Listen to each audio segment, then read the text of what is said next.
অনেক দিন পর বেশ লাগছে বন ভ্রমণ। মাঝে মাঝে কাজের ফাঁকে এইসব জায়গায় এলে মন খুব ভালো লাগে। শুদ্ধ বাতাস, মাটির সোনা গন্ধ, পাখির কলতান, আহা।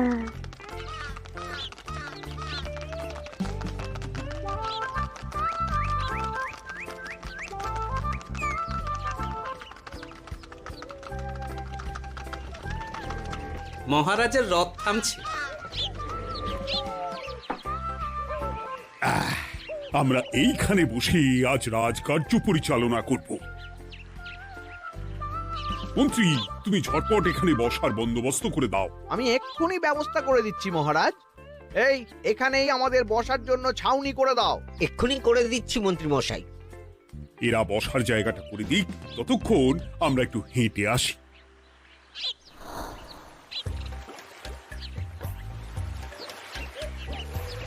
সকালবেলা হাঁটা শরীরের পক্ষে খুব ভালো মহারাজ।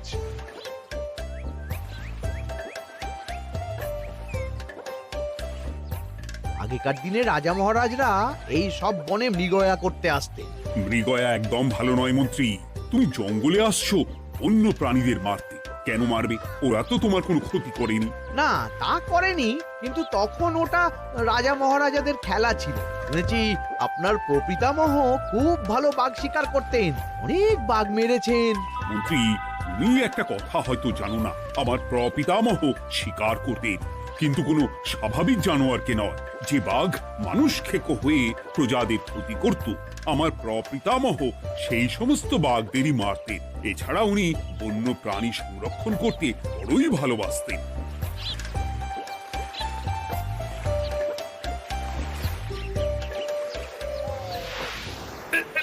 উফ, এটা আবার কি? এই এটা আবার কোথা থেকে উড়ে এলো? কোথাও তো ঝড় হাওয়া কিছুই নেই।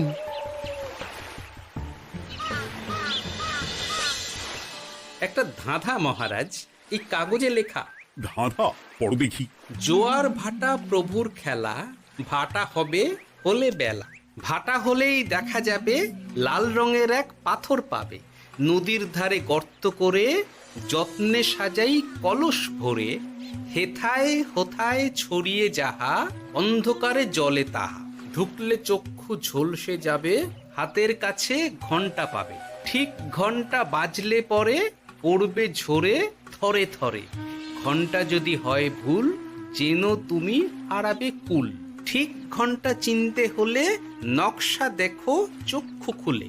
সিন্দুক দেওয়ালে হাত দাও, আসল ঘটনা জেনে নাও। ওরে বাবা, খুব দীর্ঘ ধাঁধা।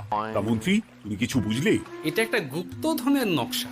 এর মধ্যে গুপ্তধন কোথায় আছে তার একটা ধারণা দেওয়া আছে। গুপ্তধন?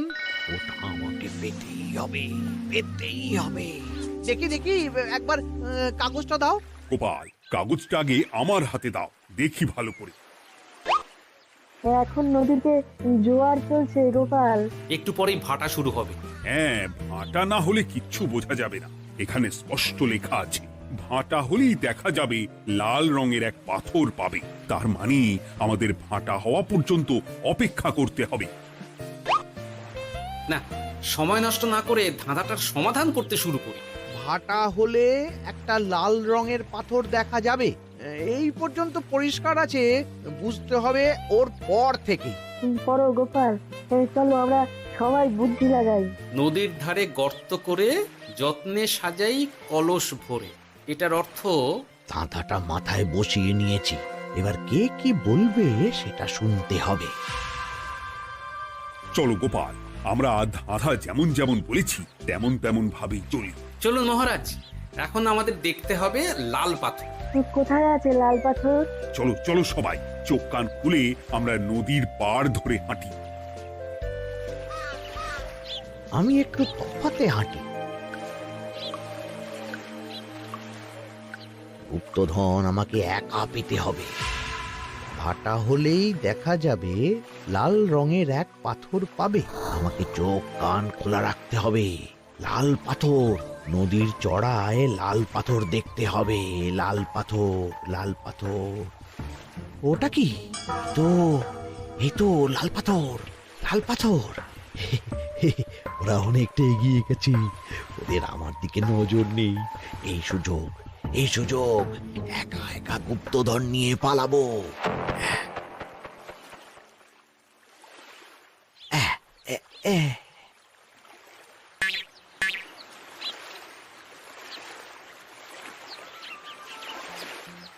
কি গো, আমরা তো হেঁটেই চলেছি, লাল পাথর তো কই দেখতে পাচ্ছি না।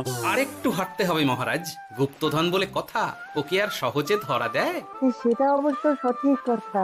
আচ্ছা, আমরা সবাই তো আসছি হেঁটে হেঁটে, মন্ত্রী মশাই গেলেন কোথায়? ও কি যে ঘটে! সত্যি তো, মন্ত্রী কোথায়? ও সেনাপতি, মন্ত্রীকে দেখেছো? কই না তো মহারাজ। তাহলে কোথায় গেলেন মন্ত্রী মশাই? এই জঙ্গলে বাঘ ভাল্লুক আছে, শেষে কিনা বাঘে নিল। হায় হায় হায়, মন্ত্রী গিন্নির কাছে আমি কি মুখ দেখাবো? হুম, বাঘ ভাল্লুকের পেটে যাবার লোক তো মন্ত্রী মশাই নন। ও গোপাল, কি ভাবছো? কিছু তো একটা বলো। এখন আমাদের মন্ত্রী মশাইকেই খুঁজতে হবে। তবে মন্ত্রী মশাই বাঘ ভাল্লুকের পেটে যায়নি। তুমি নিশ্চিত হচ্ছ কি করে? অত পেঁচালো মানুষকে বাঘ ভাল্লুক গন্ধ শুকেই ছেড়ে দেবে, হজম করতে পারবে না। না না না, এখন রসিকতা করার সময় নয়, আমাদের মন্ত্রীকে খুঁজে বার করতেই হবে। কোথায় গেল মন্ত্রী? চলো চলো, গুপ্তধন মাথায় থাক, চলো মন্ত্রীকে খুঁজি। আহ, মন্ত্রী কোথায় গেল কে জানে। একবার পুরো ধাঁধাটা ঝালিয়ে নি। ভাটা হলেই দেখা যাবে লাল রঙের এক পাথর পাবে। ভাটা হয়েছে, লাল রঙের পাথরের মাথায় চাপ দিয়ে গুহার মুখও খুলেছি। এবার এবার নদীর ধারে গর্ত করে যত্নে সাজাই কলস ভরে। এটাই তো ঠিক বুঝতে পারছি না।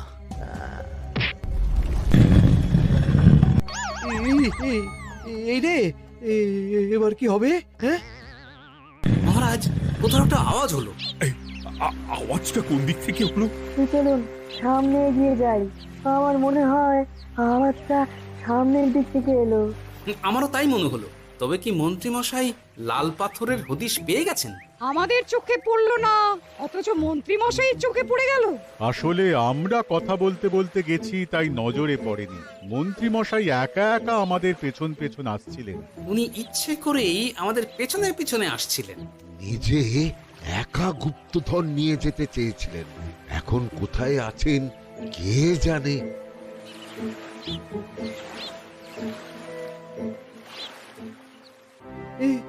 অন্ধকারে কিছু দেখতে পাচ্ছি না তো। ধাঁধাতে কি ছিল? হ্যাঁ, কি ছিল? হেথায় হোথায় ছড়িয়ে যাহা, অন্ধকারে জলে তাহা, ঢুকলে চক্ষু ঝলসে যাবে, হাতের কাছে ঘন্টা পাবে। পেয়েছি পেয়েছি, ঘন্টা ঘন্টা ঘন্টাটা পেতে হবে। ঘন্টাটা ঘন্টাটা ঘন্টা। ভাটা হলেই দেখা যাবে লাল রঙের এক পাথর পাবে, নদীর ধারে গর্ত করে যত্নে সাজাই কলস ভরে, হেথায় হোথায় ছড়িয়ে যাহা, অন্ধকারে জলে তাহা, ঢুকলে চক্ষু ঝলসে যাবে, হাতের কাছে ঘন্টা পাবে। ঠিক ঘন্টা বাজলে পরে পড়বে ঝরে থরে থরে, ঘন্টা যদি হয় ভুল যেন তুমি হারাবে কুল। ঠিক ঘন্টা চিনতে হলে নকশা দেখো চক্ষু খুলে, সিন্দুক দেওয়ালে হাত দাও, আসল ঘটনা জেনে না। এবারে ভালো করে ঠান্ডা মাথায় ভাবতে হবে। ভাটা হলেই দেখা যাবে লাল রঙের এক পাথর পাবে। সেই লাল পাথরটাই তো খুঁজে পাওয়া যাচ্ছে না, অথচ মন্ত্রী মশাই খুঁজে পেলেন। আওয়াজটা কোথা থেকে আসছিল? এই কাছে পিঠে এই কোথা থেকে আওয়াজটা আসছিল।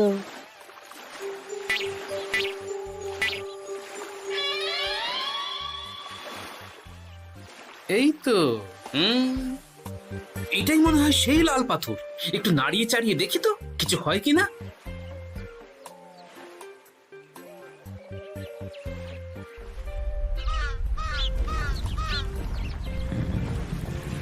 এই তো, কাজ হয়েছে।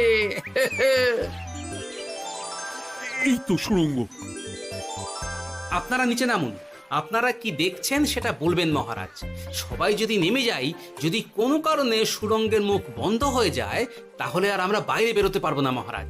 গোপাল ঠিকই বলেছে, আমরা দুজন বাইরে থাকি। মহারাজ আর একটা কথা, কোনো ঘন্টায় হাত দেবেন না, মনে আছে তো? ঘন্টা যদি হয় ভুল, যেন তুমি হারাবে কুল। ওরে বাবা, এই বয়সে আর কুল হারাতে চাই না। ঠিক আছে, তোমার কথাই অক্ষরে অক্ষরে পালন করব। দেখি এই সুরঙ্গে মন্ত্রীমশাইকে দেখতে পাই কিনা। চলুন মহারাজ, সুরঙ্গে নামি। সবাই সাবধানে নামো।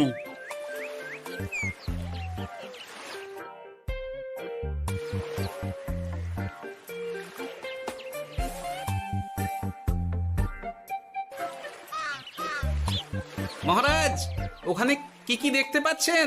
ওখানে কি মন্ত্রী মশাই আছেন? না গোপাল, মন্ত্রীকে এখনো দেখতে পাইনি। শুধু আমি এখানে অজস্র পাথর দেখতে পাচ্ছি। পাথরে পাথরে ছয়লা, ছোট বড় অজস্র। পাথরগুলো বড় অদ্ভুত, কিরকম কিরকম মানুষ মানুষ গড়ন। লম্বা বেঁটে হরেক রকম। মানুষ মানুষ গরম, সেটা কি রকম? আর কিছু? কোনো কলসি কি দেখতে পাচ্ছেন? কলসি তো দেখতে পাচ্ছি না। মহারাজ, কলসি থাকতেই হবে, কারণ ধাঁধায় লেখা আছে নদীর ধারে যত্ন করে যত্নে সাজাই কলস ভরে। গর্তটা আসলে হলো সুড়ঙ্গ, কিন্তু কলস। মহারাজ, মহারাজ, এইদিকে এইদিকে একটা কলসের মতো কি যেন আছে। এইদিকে আসুন, এদিকে এদিকে। হ্যাঁ গোপাল, দেখতে পেয়েছি। এবার আমি যেরকম যেরকম বলবো সেই রকম সেরকমই করবেন। আমি বিজ্ঞানীকে নদী থেকে জল তুলে পাঠিয়ে দিচ্ছি। পাত্র কোথায় পাবে? আমাদের জল খাবার যে পাত্র আছে সেটা আনতে লোক পাঠাচ্ছি। ঠিক আছে। শুধু একটা কথা বলছি, আপনারা কেউই সুড়ঙ্গের ভেতরে কোনো কিছুতে হাত দেবেন না। কেন গোপাল? সব পরে বলবো, এখন আমি যা বলছি সেটা শুধু মনে রাখুন। সুড়ঙ্গের ভেতরে কিছুতে হাত দেবেন না। ঠিক আছে।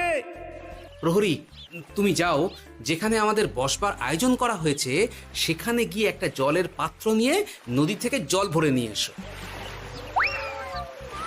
গোপাল, মন্ত্রী মশাই কোথায় গায়েব হয়ে গেলেন? কোথাও গায়েব হয়ে যাননি বিজ্ঞানী, কোথাও গায়েব হয়ে যাননি উনি। উনি ওই সুড়ঙ্গের ভেতরেই আছেন। কিন্তু কেউ তো ওনাকে দেখতে পাননি। সম্ভবত পাথর হয়ে আছে।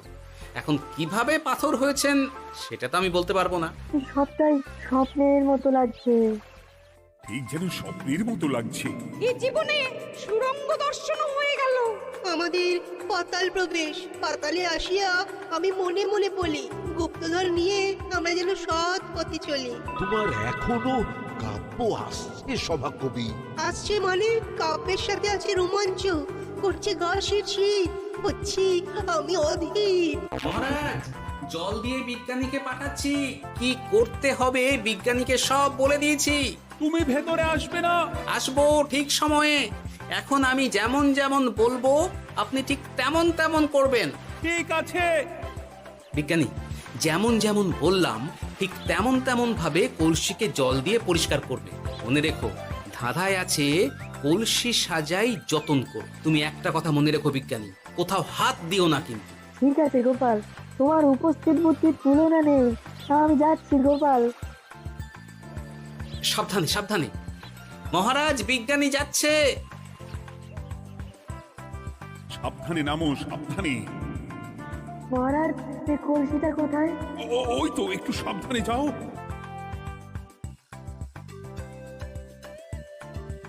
বিজ্ঞানী, কলসির দেখা পেয়েছো? পেয়েছি পেয়েছি পেয়েছি। এবারে কলসিটাকে ভালো করে জল দিয়ে ধুয়ে দাও। কলসির আলোয় সুড়ঙ্গ আলোকিত গোপাল। এরপর কি? ভালো করে দেখুন মহারাজ, কোথাও ঘন্টা দেখতে পাচ্ছেন কিনা। ঘন্টা? একটা তো নয়, সার সার ঘন্টা, অনেকগুলো ঘন্টা। সাবধান, ঘন্টায় হাত দেবেন না, শুধু দেখুন।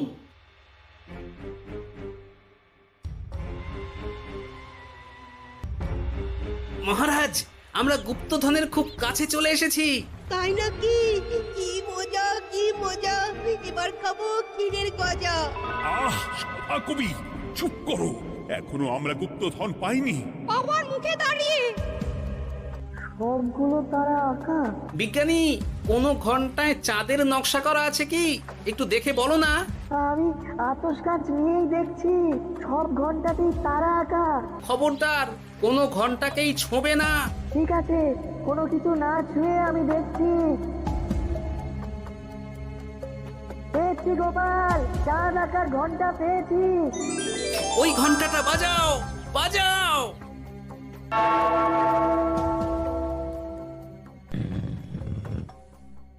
গুপ্তধন পেয়েছেন মহারাজ? বাঁচাও, বাঁচাও, বাঁচাও।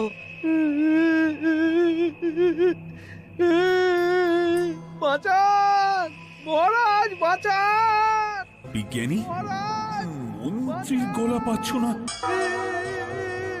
মহারাজ, আমি পাথর হয়ে আছি, আমাকে মানুষ করুন মহারাজ। তুমি তো মানুষই ছিলে, হঠাৎ করে পাথর হলি কেন? মহারাজ, গুপ্তধন পেয়েছেন? পেয়েছি, তার সাথে মন্ত্রীকেও পেয়েছি। মন্ত্রী এইখানে কোথাও পাথর হয়ে দাঁড়িয়ে আছে। দাঁড়ান মহারাজ, এবার আসছি। সাবধানে এসো। আমি ভেতরে যাচ্ছি, বুঝলে? যদি কোনো কারণে দেখো পাথরটা গুহার মুখটা আটকে দিয়েছে, অমনি তোমাদের কাজ হলো পাথরটাকে ছুঁয়ে ফেলা, বুঝলে? ঠিক আছে গোপাল দাদা। আমার মনে হয় বিপদ আর কিছু ঘটবে না, তবুও সাবধানের তো মান নেই।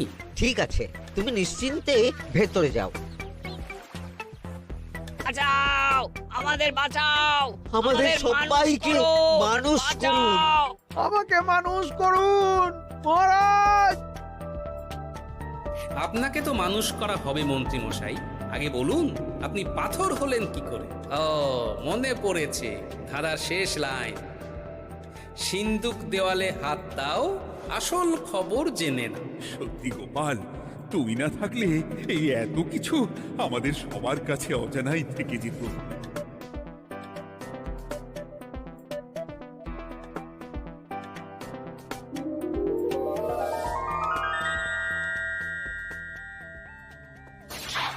ধন্যবাদ আমাকে মুক্ত করার জন্য।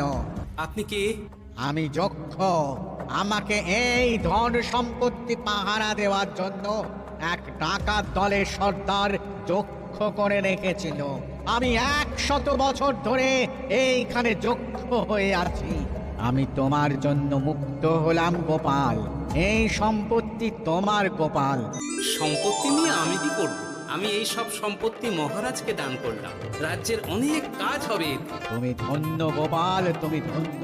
এবার আমার যাবার সময় এসেছে, আমাকে যেতে হবে। যাবার আগে এই পাথরগুলোকে মানুষ করে যান। এরা সব লোভী। আমি আমার সীমিত ক্ষমতায় এই গুপ্তধনের ধাঁধাকে এখানে যারাই ভ্রমণ করতে আসে তাদের হাতে তুলে দিই, কিন্তু কেউ এই ধাঁধার সমাধান করতে পারে না। সবার মনে লোভ কাজ করে, এই লোভ এদেরকে পাথর করে রেখেছে। পাথর হলো কি করে? একটা মানুষ এসে বুক ভরা লোভ নিয়ে আধা পুরো না জেনে পাথরে হাত দিলেই সে পাথর হয়ে যাবে। আমাদের ভুল হয়েছে, আর লোভ করবো না, আমাদের বাঁচাও। আমাকে মুক্ত করে দিন, আমার খুব ভুল হয়েছে মহারাজ, মুক্ত করে দিন আমায়। তুমি এখানে আগে এসেছিলে, তাই তো আগে এসে ভাবলে নিজেই একা একা গুপ্তধনকে হরপ করে দেবে। এদিকে তোমাকে না দেখতে পেয়ে আমাদের কত চিন্তা হচ্ছিল। যারা লোভী তারা কারো কথা ভাবে না, শুধু নিজের কথা ভাবে। আমাকে আর একটা সুযোগ দিন, আমি আর লোভ করব না মহারাজ। ও, তোমার কথার কোনো দামই নেই। না মহারাজ, আমাকে আর একটা সুযোগ দিয়ে দেখুন, আমি আর লোভ করব না, আমাকে মানুষ করুন মহারাজ। আমাদের সবাইকে মানুষ করুন, দয়া করে মানুষ করুন। যক্ষরাজ, এদের আপনি ক্ষমা করে দিন।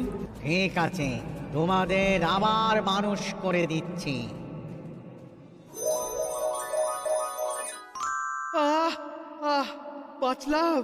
বাঁচলাম। এই রকম বারবার বাঁচা যাবে না, কিন্তু এবার সাপ ব্যাং যাই হবে না কেন ওইভাবেই থাকতে হবে, এই আমি বলে দিলাম। এবার আমার মুক্তি। মুক্তি নেবার আগে আরেকটা প্রশ্ন, যে ডাকাত সর্দার তার সম্পত্তিকে রাখার জন্য আপনাকে যক্ষ বানিয়েছিল, এই সম্পত্তি তো তাদের, আমরা তো নিতে পারি না। লোভ বড় খারাপ গোপাল, অতিরিক্ত লোভ মানুষকে পশু করে দেয়। ওই ডাকাত দল এই সম্পত্তির জন্য সবাই কাটাকাটি করে মরে গেছে, কেউ আর বেঁচে নেই। সুতরাং এই সম্পত্তিতে তোমার অধিকার আছে, এই সম্পত্তি তুমি গ্রহণ করো। নিলাম আমি, কিন্তু এই সম্পত্তি মহারাজকে আমি দান করলাম। ডাকাত দল জনগণের সম্পদকে লুঠেই তো সম্পত্তি বানিয়েছে, তাই আমি জনগণের কাজে লাগবার জন্যই এই সম্পত্তি মহারাজকে দিলাম। সাধু সাধু গোপাল, তোমার জয় হোক। এবার তাহলে আমি যাই, তোমরা সবাই সুখে থেকো আর ভালো থেকো। গোপাল, তোমার তুলনা হয় না। তোমার ঋণ আমি কোনোদিন শোধ করতে পারবো না। তুমি কৃষ্ণনগরের জন্য যা করলে তা ইতিহাসে লেখা থাকবে। না মহারাজ, আমি এমন কিছু করিনি, এই কাজ সবাই করবে। জয় গোপালের জয়, জয় গোপালের জয়, জয় কৃষ্ণনগরের জয়। জয় কৃষ্ণ